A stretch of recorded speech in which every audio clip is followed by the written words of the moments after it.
अंधेरे से उजाले तक एक पहाड़ी लड़के की कहानी।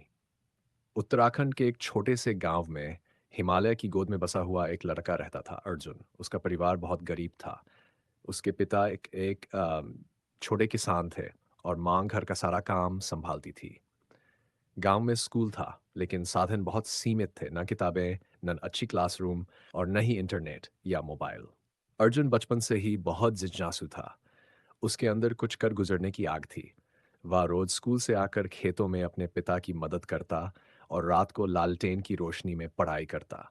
कई बार उसे दूसरों की फेंकी हुई किताबें चुनकर पढ़नी पड़ती थीं, लेकिन उसने कभी हार नहीं मानी। गांव के लोग कहते, क्या करेगा पढ़ लिख के? शहर वालों का काम है ये, तू तो खेत जोत। लेकिन अर्जुन को पता था कि उसकी मेहनत एक दिन रंग लाएगी। एक दिन गांव में एक अधिकारी आए। उन्होंने गांव के बच्चों से कुछ सवाल पूछे। जब अर्जुन ने हर सवाल का उत्तर आत्मविश्वास से दिया, तो वह अधिकारी बहुत प्रभावित हुए। उन्होंने अर्जुन को शहर के एक अच्छे स्कूल में स्कॉलरशिप दिलवाई। शहर का जीवन अलग था। अंग्रेजी में पढ़ाई, तकनीक से भरे क्लासरूम और एक तेज रफ्तार दुनिया। शुरुआत में अर्जुन घबरा गया। कुछ समझ नहीं आता था। बाकी बच्चे उसका मजाक उड़ाते, गांव वाला लड़का है, इसे क्या पता स्मार्ट क्लास का। लेकिन अर्जुन ने सब्र रखा। वह क्लास के बाद लाइब्रेरी में घंटों बैठा रहता, टीचर्स से सवाल पूछता, खुद नोट्स बनाता और दिन रात मेहनत करता रहा।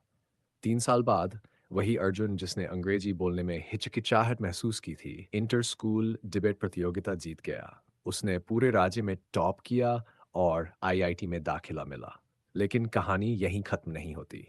आईआईटी से ग्रेजुएट होने के बाद उसे बड़ी कंपनियों से ऑफर मिला, लाखों की सैलरी। मगर उसने तय किया कि वह अपने गांव लौटेगा। उसने गांव में एक डिजिटल लर्निंग सेंटर खोला, जहां अब सैकड़ों बच्चे पढ़ाई करते हैं। उसके गांव के बच्चे अब अंग्रेजी में बात करते हैं, कंप्यूटर चलाते हैं और अपने सपनों की ओर बढ़ रहे हैं। लोग अब अर्जुन को गांव का चिराग कहते हैं। और अर्जुन हमेशा यही कहता है, अगर तुम्हारे सपनों में जान है, तो हालात कभी तुम्हें रोक नहीं सकते। जो अंधेरे में जलना जानता है, वही उजाले को रोशन कर सकता है।